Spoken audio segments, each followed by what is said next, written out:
Mes très chers frères et sœurs, amis fidèles du parvis du Seigneur, paix et bien, dans le nom de notre Seigneur Jésus-Christ, une seule chose je nous propose aujourd'hui pour notre méditation, les 5 conditions d'abandon.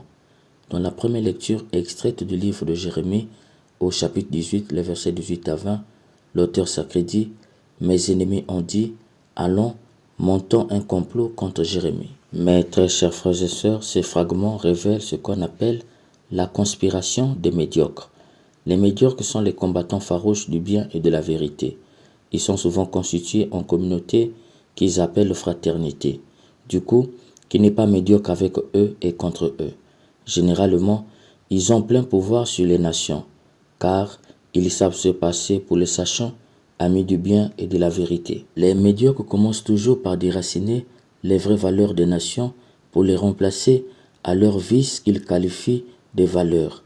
Pour les médiocres, dominés par tout et leur vocation, si bien que par eux, la médiocrité devient la chose la mieux partagée des nations. Tous les événements des nations s'évaluent à partir du critère de la médiocrité. Le comble, il s'actualise également à partir du même critère, la médiocrité. C'est dans cette optique qu'on voit dans les nations une réelle anamorphose d'un côté, c'est-à-dire une déformation du réel. On voit également une hypotypose de l'autre côté, c'est-à-dire une image frappante. Par l'anamorphose et l'hypotypose, les nations sont souvent sous le joug des médiocres qui, par une volonté satanique, distillent dans les nations les sentiments de déclin et de décadence en vue justement d'arriver à leur but ultime, démolir les valeurs pour les remplacer par les vices, de sorte que les vices deviennent les valeurs. Par ailleurs, les médiocres sont extrêmement méchants envers quiconque osera révéler au grand jour leur médiocrité. Beaucoup dans les nations sont décédés en voulant révéler que la nation était sous les jougs des médiocres appelés par malheur l'élite du pays. Tristement, ils ont réussi à se faire accepter comme l'élite du pays et pourtant, plus médiocre qu'eux, il n'y en a pas. Le comble, ils sont ovationnés. Jérémie est confronté à cette réalité. La nation est sous les jougs des médiocres qui ont réussi à se faire appeler l'élite et qui sont prêts à tout pour protéger leur cabale des médiocres. Jérémie a osé dénoncer leur médiocrité en annonçant la vengeance de Dieu. Il leur a fait comprendre qu'il était temps de se détourner du mal, de cesser d'oppresser le peuple et surtout de ne plus faire des pactes avec les grandes puissances pour leurs intérêts personnels. Celui qui protège Israël, c'est Dieu et non les grandes puissances. Hélas, lorsqu'on oppresse son peuple, on a souvent besoin d'être protégé par les grandes puissances. Ces médiocres d'Israël se faisaient protéger par Babylone. Et quand cela avait bardé, ils sont allés en Égypte. Jérémie a osé mettre à nu leur médiocrité. Et comme les gens sont prêts à tout pour protéger leur médiocrité, ils ont commencé à conspirer contre Jérémie. Allons, montons un complot contre Jérémie. Ils font entendre par là, créons-lui un motif, et quand il sera accusé et traqué en justice, c'est nous les juges, nous allons le condamner et le foutre en prison. Voilà jusqu'où les médiocres vont avec leur médiocrité. Quiconque s'attaquera à leur médiocrité périra. Hélas, ils ont le contrôle de tout dans la nation. Par ailleurs, ils vont très loin. Les consultations de la loi ne risquent pas de disparaître par manque de prêtres, ni le conseil par manque de sages, ni la parole par manque de prophètes. Ce fragment révèle qu'ils ont trouvé le motif d'accusation qui est la suivante. Étant prêtre, il a des animaux. Du coup, on l'accusera d'avoir les animaux nuisibles qui dévastent leurs champs. Le chef d'accusation ayant été trouvé, ils vont maintenant peser l'impact de ce que sa mort en prison peut engendrer dans la nation.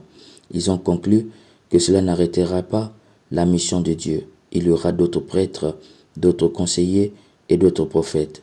Le monde ne s'arrêtera pas parce qu'il va mourir. Au contraire, sa présence dérange.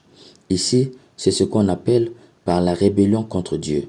La médiocrité, lorsqu'elle s'empare d'un groupe, elle le fait rébeller contre toute personne qui ose les dévoiler, mais aussi et surtout, elle le fait rébeller contre Dieu. Ces médiocres sont en colère contre Dieu. Ils veulent protéger leur médiocrité, même de Dieu. D'où, quiconque viendra au nom de Dieu sera tué. Pour eux, on peut le tuer, celui qui l'a envoyé, on verra un autre. Car Dieu ne laissera jamais son travail sans un travailleur. C'est ce qu'on appelle narguer Dieu et s'en foutre éperdument de lui. Les médiocres concluent. Allons, attaquons-le par nos paroles, ne faisons pas attention à tout ce qu'il dit. Ils ont trouvé le mobile, ils ont également pesé le pour et le contre de la mort de Jérémie. Maintenant, ils vont attaquer. Ils sont fidèles à eux-mêmes. Le mode d'attaque reste verbal et non physique. Ils vont le taxer d'avoir les animaux qui détruisent leurs champs. Peu importe ce qu'il va avancer comme argument, il sera arrêté. C'est le sens de la phrase « Ne faisons pas attention à tout ce qu'il dit ». Outre cela, ils disent « Attaquons-le par nos paroles ». C'est vraiment méchant. Ils savent que Jérémie est connu. Si quelque chose de mal lui arrive, ils seront visés. L'option d'attaquer physiquement Jérémie est tout de suite écartée. Ils vont l'attaquer par les paroles. Cependant, leur chef d'accusation est si grand que Jérémie n'échappera pas. Mes chers amis, la médiocrité est un vice très grave. Elle s'accompagne de la méchanceté, de la haine, de la conspiration et de la malignité. Malheureusement, nos nations sont remplies de médiocres, constitués en petits groupes appelés l'élite. Ils sont prêts à tout démolir pour protéger leur médiocrité. Comment s'en sortir? Jérémie dit, « Mais toi, Seigneur, fais attention à moi. Écoute ce que disent mes adversaires. Comment peut-on rendre le mal pour le bien? Ils ont creusé une fosse pour me perdre. Souviens-toi que je me suis tenu à ta présence pour te parler en leur faveur, pour détourner d'eux ta colère. » Jérémie se tourne vers Dieu. Mes chers amis, il ne faut pas se tromper. Les médiocres sont puissants. Leur groupe est une cabale de méchants. Quand ils se dressent contre un homme, ils finissent par le détruire. Ils ont le contrôle de tout et peuvent démolir qui ils veulent et quand ils veulent. Ne jamais prendre le risque de riposter à leur attaque seul. C'est déjà perdu d'avance, car c'est un groupe de gens qui rendent le bien par le mal, et c'est sans état d'âme. Jérémie le sait. Que fait-il? Il s'abandonne à Dieu, car lui seul peut le protéger de ce groupe médiocre, cette cabale de gens foncièrement méchants. Jérémie nous révèle par endroits que face à des ennemis constitués en groupe, il n'y a qu'une seule solution, s'abandonner entre les mains de Dieu. Demander à Dieu la protection. Mais toi, Seigneur, fais attention à moi. C'est dans ce sens que j'ai dit les 5 conditions d'abandon. Mes chers amis, dans la prière de Jérémie, on retrouve les 5 conditions d'abandon. Primo, le grand désir. La première condition pour vivre l'abandon à Dieu, c'est de porter en soi-même le grand désir de vivre en Dieu. Jérémie, dans le pire moment, ne va pas chercher le secours ailleurs, mais chez Dieu. Il manifeste ainsi son grand désir de vivre en Dieu, car qui demande à Dieu le désir dans sa vie. Segundo, la conscience de son impuissance. La deuxième condition d'abandon, c'est reconnaître que seul on n'arrivera jamais. Avec ses propres forces, c'est impossible. Jérémie le sait, d'où il dit, « Toi Seigneur, fais attention à moi ». Il reconnaît son impuissance face à ses ennemis. Tertio, la conscience de la puissance de Dieu.